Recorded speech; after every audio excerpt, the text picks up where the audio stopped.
पर्वत प्रदेश में पावस, इसके कवि हैं सुमित्रा नंदन पंत जी। पर्वत प्रदेश में पावस, पावस का मतलब होता है वर्षा ऋतु। तो पर्वतीय प्रदेश में जब वर्षा ऋतु आती है तो वहाँ का नज़ारा क्या होता है, इस कविता में कवि ने यही बताया है। पावस ऋतु थी पर्वत प्रवेश, पल पर परिवर्तित प्रकृति वेश। देखो, पावस ऋतु का मतलब होता है वर्षा ऋतु।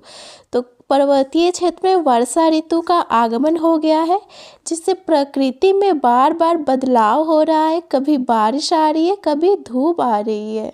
मेखलाकार पर्वत अपार, अपने सहस्त्र दृग सुमन पार। आलोक रहा है बार बार, नीचे जलने निज महाकार। देखो, मेखलाकार का मतलब क्या होता है, करघनी के आकार के पहाड़ की ढाल। करघनी के आकार के पहाड़ की ढाल मतलब क्या है, जो मेखलाकार पर्वत अपार है ना, उसका आकार कैसा है, करघनी के आकार का है। सहस्त्र मतलब हजार, दृग सुमन मतलब पुष्प रूपी आंखें, अवलोक मतलब देखना, महाकार मतलब विशाल आकार। कवि कहते हैं कि करघनी के आकार वाले पहाड़ अपनी हजारों पुष्प रूपी आंखें फाड़कर नीचे जल में अपने विशाल आकार को देख रहे हैं। जिसके चरणों में पला ताल, दर्पण सा फैला है विशाल। ताल का मतलब होता है तालाब और दर्पण मतलब क्या, आईना। पहाड़ के चरणों में जो तालाब है, वह तालाब पहाड़ के लिए विशाल आईने का काम कर रहा है, जिसमें पहाड़ क्या कर रहा है, अपने आप को देख रहा है।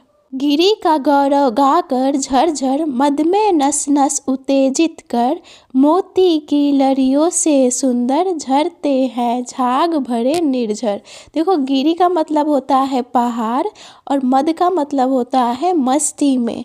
कवि कहते हैं कि मोतियों की लड़ियों के समान सुंदर झरने झरझर की आवाज़ लिए पहाड़ों का गुणगान करते हुए बह रहे हैं। उनकी करतल ध्वनि नस नस में प्रसन्नता भर रही है। गिरिवर के उड़ से उठ उठकर, उगजा कांछाओं से तरुवर है। झांक रहे नीरव नभ पर, अनिमेष अटल कुछ चिंता पर। देखो, उड़ का मतलब होता है हृदय, उगजा कांछाओं का मतलब होता है ऊंचा उठने की कामना, तरुवर मतलब पेड़, नीरव नभ पर मतलब शांत आकाश, अनिमेष का मतलब होता है एकटक। तो देखो, पहाड़ों के हृदय से निकलकर अनेकों पेड़ ऊंचा उठने की इच्छा लिए एकटक दृष्टि से शांत आकाश को इस तरह देख रहे हैं मानो वे चिंता में डूबे हो, अर्थात वे हमें निरंतर ऊंचा उठने की प्रेरणा दे रहे हैं। उड़ गया अचानक लो भूधर, फड़का अपार पारद के पर। रौ शेष रह गए हैं निर्झर, है टूट पड़ा भू पर अंबर। भूधर का मतलब होता है, भूधर का मतलब होता है पहाड़। पारद के पर मतलब होता है पारे के समान ध्वल एवं चमकीले पंख। और रौशेष का मतलब होता है केवल आवाज़ का रह जाना। कवि कहते हैं कि बारिश के बाद मौसम ऐसा हो गया है कि घनी धुंध के कारण लग रहा है मानो पेड़ कहीं गायब हो गए हैं। ऐसा लग रहा है कि पूरा आकाश धरती पर आ गया हो और सिर्फ झरने की आवाज़ आ रही है। धंस गए धरा में सभय शाल, उठ रहा धुआं जल गया ताल। यो जलदयान में विचर विचर था, इंद्र खेलता इंद्रजाल। सभय का मतलब होता है भय के साथ। जलदयान का मतलब होता है बादल रूपी विमान।